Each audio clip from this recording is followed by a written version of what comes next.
Well, welcome back to the channel.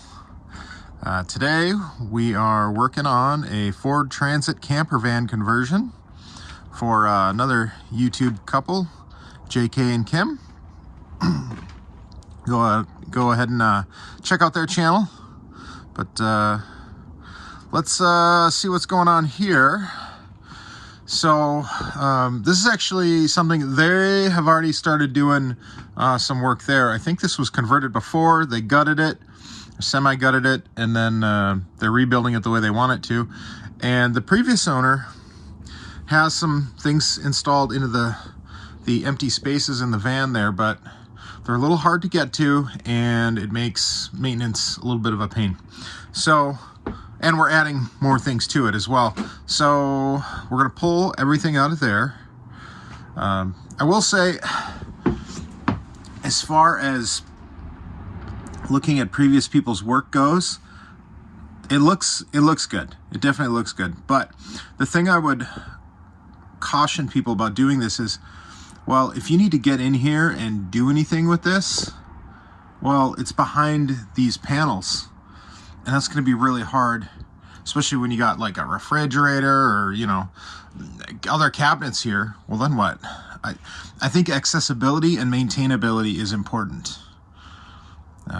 So anyway, we're going to pull all this stuff out.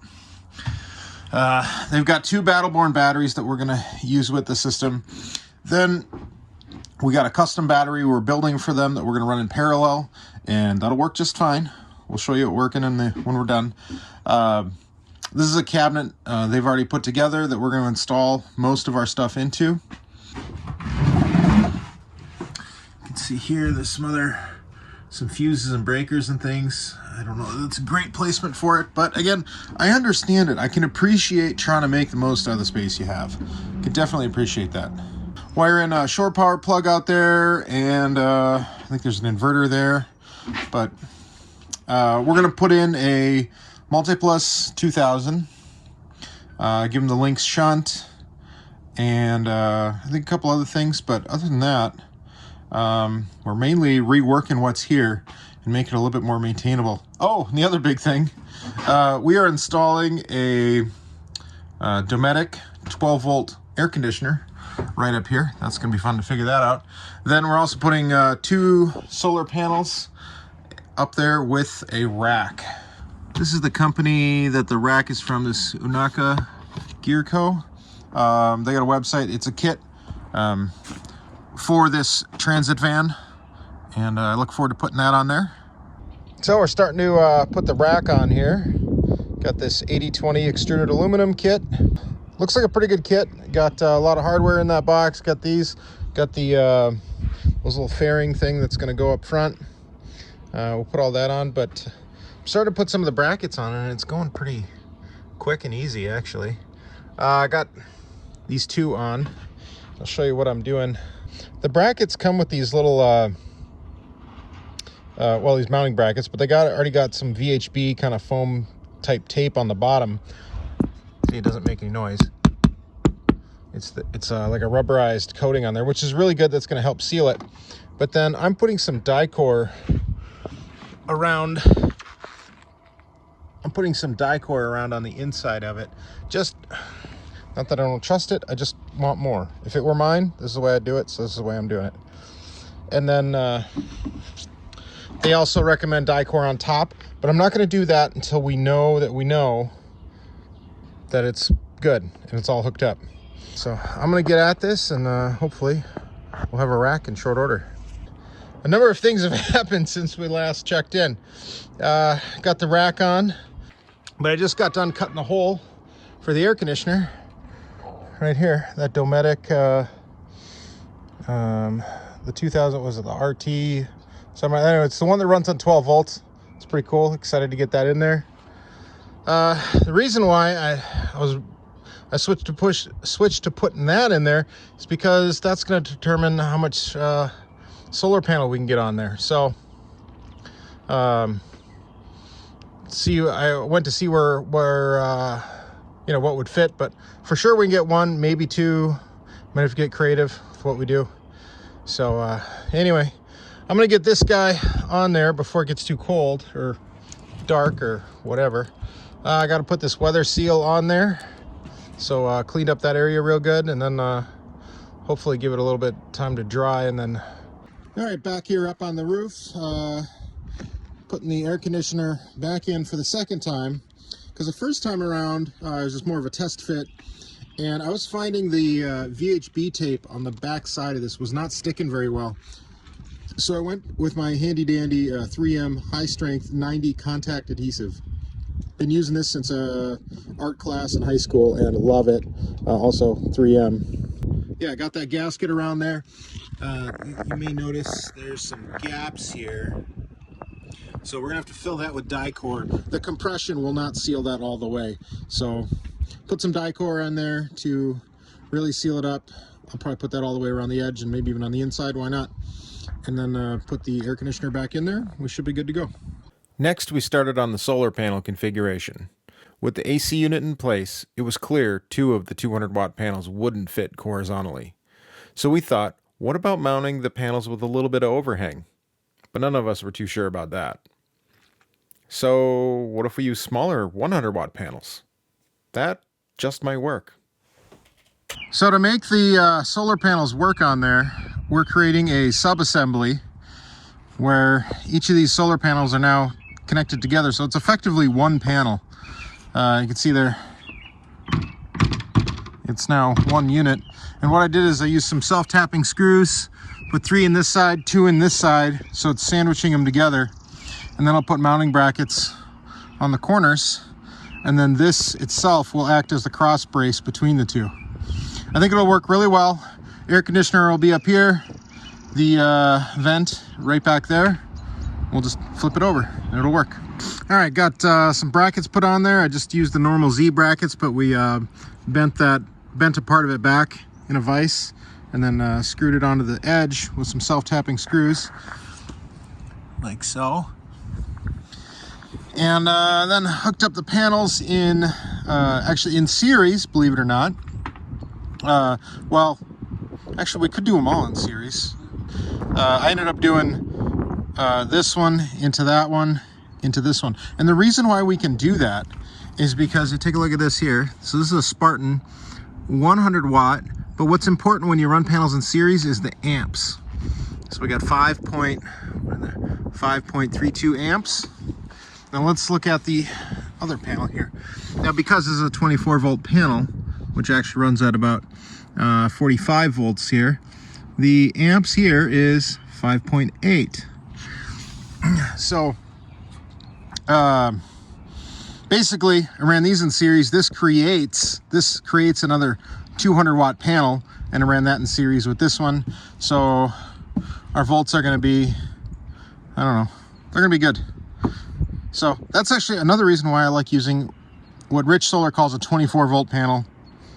I feel like I need to keep saying, well, it's actually a 45 volt, but whatever. I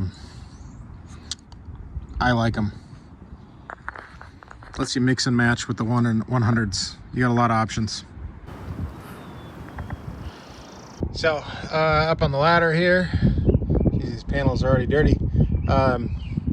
Making the connection here, I probably could have done that before I put the panels up, but such is life. I see this once in a while, and that's using this welding style cable for your solar inputs. And I don't understand why people do it. They're not made to fit with these connectors here, these MC4 connectors. They just, actually I barely got it in there. Like I would say this is 8 gauge. I can barely get it in there, but I don't like it. I would rather use 10 gauge solar wire, and you can run any amount of power you want. All the power on that bus, 10 gauge wire. I don't know, we got like 3600 or something, I don't know. Some ridiculous amount of power. All 10 gauge wire, not a problem. Might not look like a lot of progress. The ceiling's still torn apart. This is still a mess, but the difference is things are going back together now, and there's been a lot of work done in here. So let's take a look at where we're at. You may notice there's a lot more lights on in here now. So let's quick review everything we've done so far. Everything here is taken out. That was not fun. And then had to rewire everything that was there coming into here, so it's a little bit more accessible. Again, we're converting to the Lynx distributor here with the red, the green light indicating everything's good. I also marked the fuses that I'm putting in each one. Let's go with the 200 amp fuse that goes to the Multi-Plus. First 80 amp fuse, it looks like that is going to the air conditioner. The next 80 is going to this guy, and then the other 80 goes to here. And again, we do fuses based on the wire rating, not the device.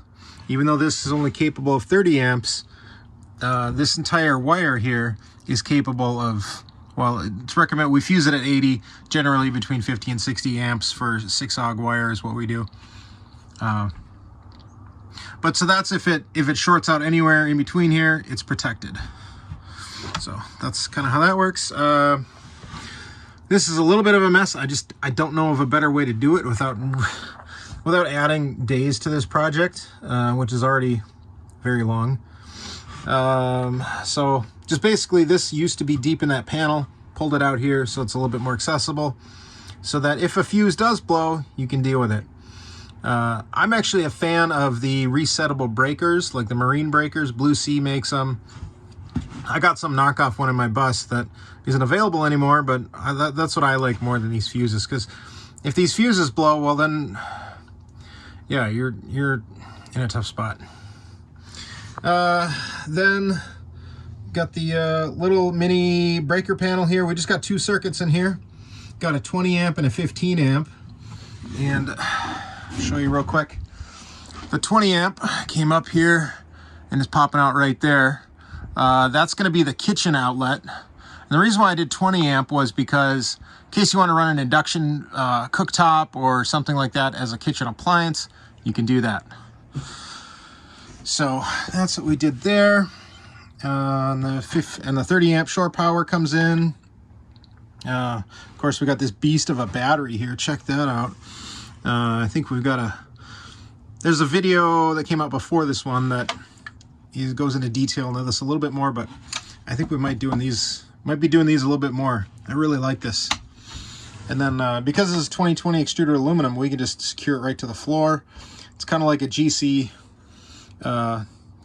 battery from Battleborn, except we make it. And you can too if you want. It's not that hard. And we do have some Battleborn batteries here. We ran all these in parallel, and kind of in parallel. What I did was I ran these 2 in parallel, and then connected the negative and positive to this to the parallel point, and then I pulled from opposites on these. So basically, this is a battery, this is a battery in parallel. It'll work fine. I know a lot of people might say, oh, you can't do that. Trust me, it'll work fine. The way batteries work is as they get depleted, they contribute less amps. So if as they're drawn down naturally, this will supply less amps than this will, because this is 560 amps. Remember, this is only 200.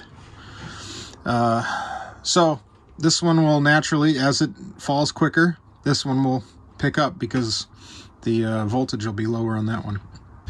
What else? Doing the Bluetooth dongle for controlling the Multi-Plus. It's really important to be able to control your Multi-Plus. I've seen people have a Multi-Plus installed and they're configuring it through the dip switches on there, which hats off to you. That does not sound like a fun time to me, but good on you for being able to do that. I wouldn't. I mean, I could, but I would rather do that or a Servo GX. So this will allow them to control all aspects of the Multi-Plus and view everything through their phone. And so their phone is going to be the hub of this system, not a Servo GX display. And we did a VE Bluetooth network between all of them. And, oh yeah, that display is up there, working good. And actually, we are grabbing some solar right now. We should see, well, maybe it's because we're running everything in here. We're only pushing 0.3 amps into the battery. but I do know that the solar's working. So now that we talked about that, I can probably start getting some of these covers on, and I got to get this put back together because, believe it or not, this is going home tomorrow. I hope. I hope. So after many days, we got this taken care of. Thought I'd show it to you. And the thing to keep in mind with small spaces like this is they're actually a lot harder to work on and take more time, I would say, than big spaces. Like anything, you know, poetry, anything where you're trying to take the essence of something and put it into a smaller space, a smaller package, it takes more effort and time, always. So here's where we ended up. Gave it our sticker seal of approval there. Secured the battery cables in there. Put the feet on this custom battery here. So guess where this is going? Nowhere. I pulled on it here. It ain't going anywhere. The other thing I was going to talk about, which I didn't talk about earlier, or maybe it wasn't even here, is this fan, this PC fan. I got, there's a number of different varieties of these, but this is a what's called a PWM, pulse width modulation, thermostat based fan controller, and you run up to 3 fans with this, so you could do intake and exhaust. But customer had asked that. Now he's still in the middle of building this, so doesn't really know exactly where the holes are going to be and this and that, so that's why I left it there. And he's a pretty capable guy, plenty capable to put that hole where it needs to be. As you can see, he's built out all these cabinets for me. It's worked out real good. We were hoping to get, I think it was originally we were hoping to get like half of it, but as you can see, there's just too much stuff. And I did want to keep it accessible and workable. So everything here, if something goes wrong, you just pop open the top and you can figure out what's going on. You can flip whatever breaker needs to be flipped. I think their fridge is going to go here, or yeah, like a 12-volt fridge. Something there. Gonna have water pump situation there. This is that outlet. They're gonna put that there so they can cook or whatever. This is my eldest son. He's been helping me a little bit. He's okay. I'm gonna have to cut that out. We're monetized now. We're monetized. Oh, we're making money. Oh my god. All right, what am I doing next? What was I saying? Oh, he helped me out today a little bit. Believe it or not, he's approaching 18, so he needs a job and a place to live here soon. Whatever. Oh, okay. So, where were we here? Yeah, the only thing that did not go to plan, I would say, so far is I can't get the cover. There's a beauty cover that's supposed to go on here. I can't get it on, and to hit these holes, there's not enough room to make it work. So, and to tell you the truth, it takes up a ton of room. It goes from here all the way to here. And I'm thinking it'd be easy enough. See, here's the cover. I mean, it's just, the thing's ginormous. You know, use that as a template, that hole, and just cut a piece of this, whatever, 3/8 inch, 1/4 inch luan, and put it around there, and then just screw it in. That would work really well and not take so much room, not make you feel quite so claustrophobic. We were able to keep these 2 lights. We thought we were going to lose those. So the only other thing that we had trouble with is dealing with this, I think they call this L-track. There's a couple of different rivet nuts behind these, and some of them are brass, some of them are stainless steel. As many of you know, I've been fighting stainless steel fasteners on the Battleborn batteries for a long time, and once again, stainless steel got me here. Just pulling them out, we lost, like that one. I ended up having to drill a bunch of these out. That's kind of where I'm going with this. And I started to, luckily they were 10mm threads, which is the same thread pitch that I use on my custom batteries. So I had a tap for that, so I just started running the tap through all of the rivet nuts to try and clean them up a little bit, but Some of them were still giving us problems on the way out or on the way in, and when we had problems on the way in, I just stopped, you know, stop digging when you're in a hole. So not without its challenges, but the power situation, I would say, is in great shape. Making, geez, right now getting almost 18 amps. Oh, it's dropping. We had a little edge of cloud there. I mean, 18 amps at, what's the volts there? Yeah, that's whatever numbers. 13. Yeah, it's changing, but still, that's decent power for 400 watts up there, and it's kind of cloudy, overcast today. I think they're going to be in real good shape. 760 amp hours. Oh, I'm just rambling. All right, take care, everybody. And if you have any electrical needs, battery needs, solar needs in your RV, camper, snowmobile, food truck, she shed, he shed, whatever you got, give us a call, send us a note on the email. Love to help you out. We are getting booked up for the summer, but we do have openings, so I'd say get it in early. All right, thanks. Bye.